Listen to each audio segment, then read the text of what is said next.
Destructoid, it's Holly Bennett. It's the end of day 2 here at Gamescom, and I'm back with my Team Europe. Wonderful Dutchman, we know as Professor Pew, Maurice Tan. Hello. And of course the ever so beautiful Germany, Daniel Carneiro. Hey there. So like we did yesterday, we'll talk about what we've seen today. And we've had a pretty good day all in all, haven't we? We've all seen different things, really. Pretty busy, yeah. You've just come back from something really exciting, so I think you can go first.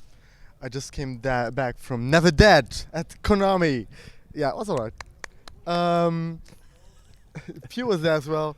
It's a game where you are immortal and you can take your limbs off and stuff like that and throw them at your enemies. I was talking about... Oh, you're talking about Valve! Oh. Yeah. I had an interview with Gabe Newell. He's a cool guy. Is his head really that small? It's not very big, let's say it that way. And we had a quite long talk. I hope that we'll put it up all the way for the people in the internet.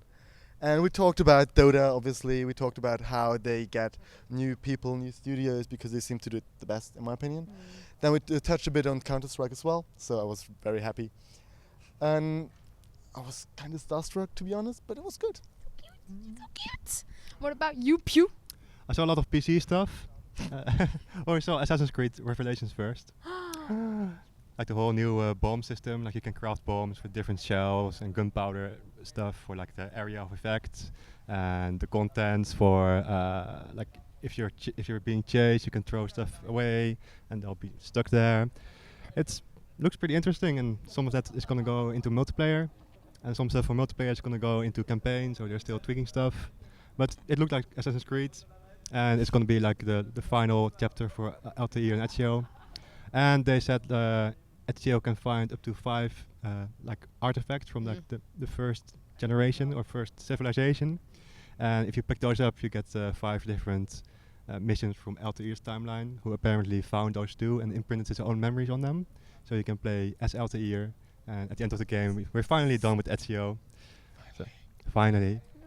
I know you're a fangirl, but... Yeah, no, I went to the Ubisoft booth today, and so I saw the presentation, and they're like, I need an interview. It's the guy interviewed at E3, and he's like, oh, it's you again. I was like, yeah, it's me again. No, he's really, really, really sweet. Obviously, I was a bit, oh my god, Assassin's Creed. Last time, and I was this time. I was like in the middle of the Ubisoft booth. So like doing the interview right there, and I'm jumping up and down and screaming, and everybody in Ubisoft is like looking at me like I'm just stupid. That might be because you are sometimes. No. Yeah, but No, it was honestly, I was really excited. Assassin's Creed's like a big deal for me, anyway.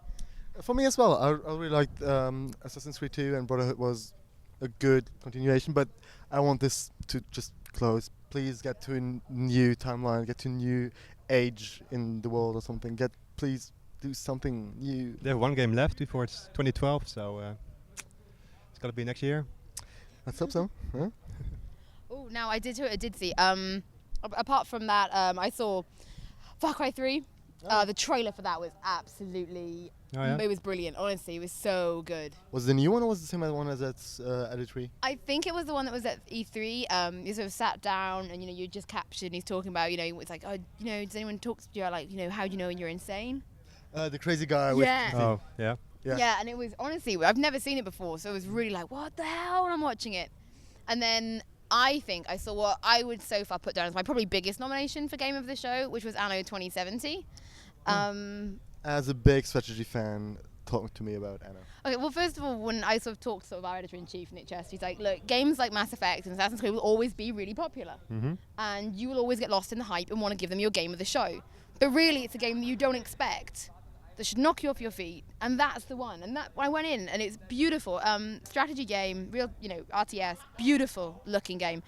Their past games have all been set like 19, so 1400, 1404. 17, yeah. So this is the first one in the future. It looks beautiful, like graphically, it's stunning. You really sound like an expert since you don't know when the older games were. But someone who played. I've never played them. Okay. Honest to God, I'd never really even heard of them. I just never had. Honestly, they're quite a big deal over here. Yeah, no, over here. You're from Europe, you should know. No, I'm from England. We don't for some reason, England just doesn't count itself as Europe. But anyway, no, I have to admit, strategy games are something I'm just sort of now finding that I'm really, really enjoying them. So Civ 5 really kind of got me back in, but I've not played PC for so many years that these are just completely gone. But this was beautiful. Really nice, looks gorgeous, and you just know as soon as you're seeing it, like, oh, there goes 65 hours of my life. Oh yeah, yeah. So that's been my big one. And Witcher 2 on the Xbox 360. I got to interview the cute guy. Nerd game. Yeah, but I got to interview the cute guy. that Witcher. I got to interview. And it's Witcher. I like The Witcher. For me, that kind of surprise game was Prey 2. I never played Prey 1, and I prepared for Gamescom, so I had a look at Prey 1 and I looked at everything that was out there for Prey 2, and it seems to be Assassin's Creed first-person Mirror's Edge with Blade Runner. So a lot of elements that I really like in a game. Now, if they pull it off, it's out there, but. It looked really good. Unfortunately, we didn't get an interview so far. We might still get one like tomorrow or something. We'll have to see. But it looks very promising. You were there as well. What do you think? I do hope it's going to be a lot more variation to the quest or the capture stuff. Because if you're going to do the same capture stuff over and over again, it's going to be boring. Yeah. But they said before that it's going to be like different environments, and if they've only shown like the one city. Yeah. And it's like. The planet is divided into two sides, the dark side and the bright side, because it doesn't move for some reason. So so far we've only seen like the dark side, and the bright side could look like anything really. So that's going to be interesting. It's going to be really bright. Oh really? Yep. Yeah. Oh, I tell you the one last absolutely mental thing I saw. Asura's Wrath from Capcom. So we walk in about 2 minutes late, and they're like kind of halfway through the presentation. And literally all you hear is like a bunch of Japanese girls like, yeah, and they press the button and it just zooms in onto this woman's chest. Massive boob just going boing. And you're like, okay, I've just walked into an anime, first of all. And then they sit back down and it's like, it's so over the top. Like, he's got a samurai sword that's so long it pierces through the earth. Yeah, and it's like, and they're like pressing the buttons. It's like some got some like fighting kind of elements to it, but also some. You press the buttons? Yeah, but it's also got like a quick time. In a video game? But like when you're quick time event. When you're meant to press the button, like it'll come up saying you got to press the circle, and then the Japanese guys go yeah, and they'll be like running around the room, like going yeah, and then press the circle button, and everyone cheers, and it's just like, what the fuck have I walked into? Like they're making really big deal out of like quick time events. They're going nuts, and it's just so anime as well. Like it's really Japanese. They've just gone nuts. It was just it was really crazy. Crazy as well, but not that crazy. Well, is the Joe Danger sequel? Yeah, Joe Danger. Joe Danger, the movie, and it's by a few guys from England, and they literally put everything they like have in a car. And drove from England to Germany to show their game. They don't have a publisher yet, as far as I know. They don't have even the platform yet. They had it there running on PCs with Xbox controllers. And they had like their own couches from back home there. And their own TV from back home there. And it was so fucking rock and roll the way they were just there with all their stuff. And the game itself is super interesting. Great. I'm really surprised at how great it was. Like I expected it to be pretty good.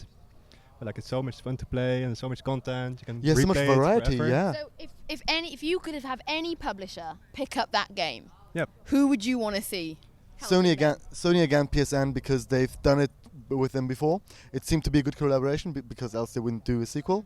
So to me, they could just do it again on PSN. It's fine by me. Obviously, it's cooler if if we have it on multi-platform. Of course. But if not, hey, you still have this big and steady audience on the PlayStation 3. Oh, I need my achievements. Chivos. Why else would I play it? I love it when you say Chivos. Chivos. Yeah, achievements are a thing, but not.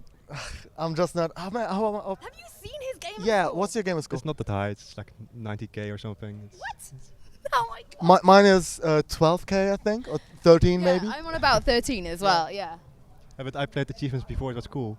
Yeah, you also. You're such a hipster. He also plays absolute shit as well, No, like I- Barbie Horse Adventure. No. That game didn't have achievements. I did play My Horse and Me too. That was it. But that game, like these games, sometimes they have like really interesting design mechanics. But you have to just look through it, and Sorry.